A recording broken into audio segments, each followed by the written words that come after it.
Assalamualaikum warahmatullahi wabarakatuh. Jumpa lagi kita kawan. Nah, ini ada heboh terkait masalah penolakan revisi Undang-Undang TNI. Ya, dengan alasan bahwa mengambil hak jabatan sipil, ya mengurangi hak jabatan sipil dan sebagainya. Baik kawan, di sini saya akan berbicara sedikit di hadapan sahabatku rakyat Indonesia. Di masa Orde Baru, di saat negara dalam kondisi belum stabil, ya, maka terbentuklah dwi fungsi ABRI. Ya, terbentuklah dwi fungsi ABRI. Di tahun 60-an, ya, itu karena negara dalam kondisi belum stabil, maka difungsi ABRI dijalankan. Nah, di saat itu kita jarang sekali mendengar ada yang korupsi. Jadi selama difungsi ABRI berjalan sudah normal, sudah jarang kita dengar ada korupsi. Nah, di awal-awal pemerintahan Orde Baru atau Pak Harto, ya, difungsi tetap dijalankan dan jarang kita mendengar korupsi. Namun setelah negara dalam keadaan bagus, ya, negara dalam kondisi sudah stabil, nah ini difungsi ABRI tetap berlanjut dan ini tidak baik kalau menurut saya. Ya, karena apa? Negara sudah dalam kondisi normal. Karena difungsi dibentuk waktu Orde Lama, ya, karena negara belum stabil.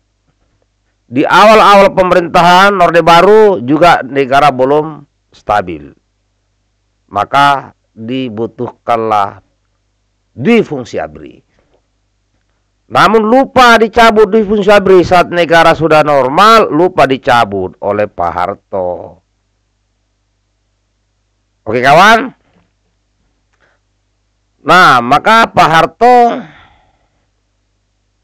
dilengsarkan. Kalau kita lihat memang di zaman Pak Harto ada korupsi, tapi ya satu dua lah. Setelah Pak Prabowo, setelah Pak Harto lengser, ya, negara Republik Indonesia pasca reformasi itu melaksanakan suatu cooling down, ya, namanya era sipil karena difungsi ABRI sudah dicabut. Jadi tahun 99, 2020, 2021, 1999, 2000, 2001, 2002 mulailah konstitusi kita diotak-atik oleh masyarakat sipil setelah sudah tidak ada difungsi ABRI.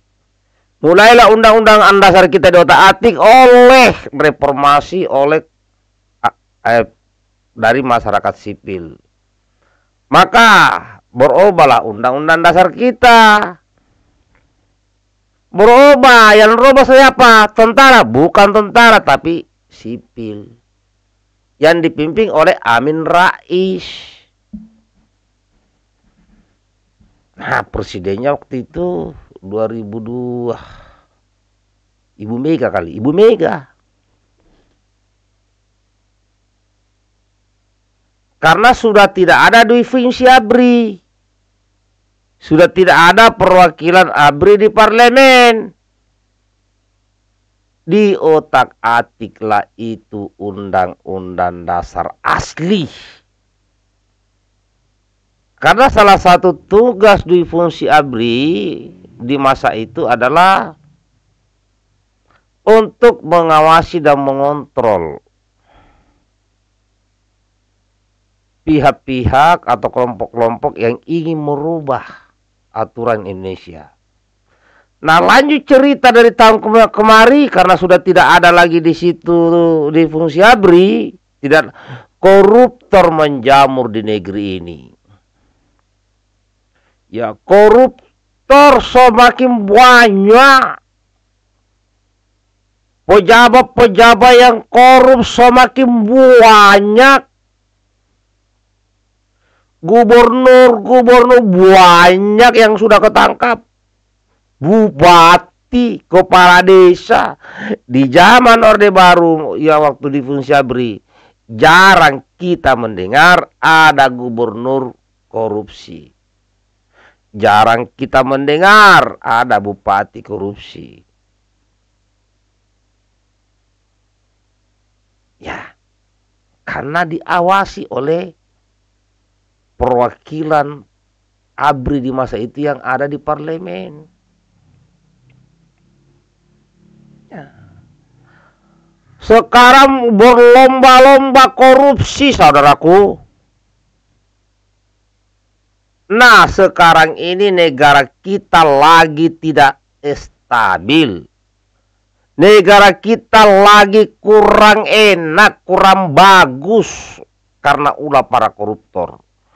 Maka itu pemerintah sekarang mencoba putra-putra terbaik bangsa yang ada di TNI mengambil alih jabatan-jabatan atau posisi yang vital yang dikorupsi oleh pejabat-pejabat non TNI yang masih aktif.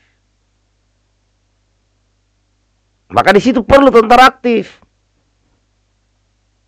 Kalau tentara pensiun takutnya ikut korupsi. Tapi kalau tentara aktif, wah, dia mikir dia korupsi. Maka ini dicoba, kawan. Bukan berarti difungsi. Kalau ini semua sudah normal, ya, kalau semua sudah normal, sudah sesuai rencana, itu pasti akan dikembalikan ke sipil. Bayangkan, apakah kalian mau korupsi terus merajalela di negeri ini? Bukan tentara mau mengurangi jatah warga sipil untuk jabatan, bukan. Mau menyelamatkan negara ini dulu sementara. Kalau sudah stabil, sudah kapok itu koruptor, gak ada korupsi, nah silakan kembali ke posisi, kembali lagi. Karena saya juga secara pribadi tidak sepakat kalau di fungsi ABRI dikembalikan ke zaman Orde Baru. Tidak setuju, kawan. Jadi saya tidak setuju kalau di fungsi ABRI yang pernah berlaku di Orde Baru dilaksanakan di era sekarang. Saya juga tidak setuju. Tetapi ada poin-poin tertentu yang selama ini jabatan-jabatan strategis yang menentukan masa depan bangsa Indonesia, itu pejabatnya korupsi, pejabatnya tidak jelas, itu harus ditangani oleh tentara dulu. Ya, lihatlah Bulog, selalu bermasalah Bulog. Maka ditaruhlah di situ tentara aktif. Nah, kita lihat di situ, apakah Bulog yang di bawah-bawah ini masih berani? Di KKP, di situ ada tentara, ada polisi. Kalau tidak, kawan, habis negara kita ini. Maka ya, tentara polisi harus berada di sektor-sektor yang dianggap strategis sampai negara ini betul-betul keluar dari krisis amoral korupsi itu.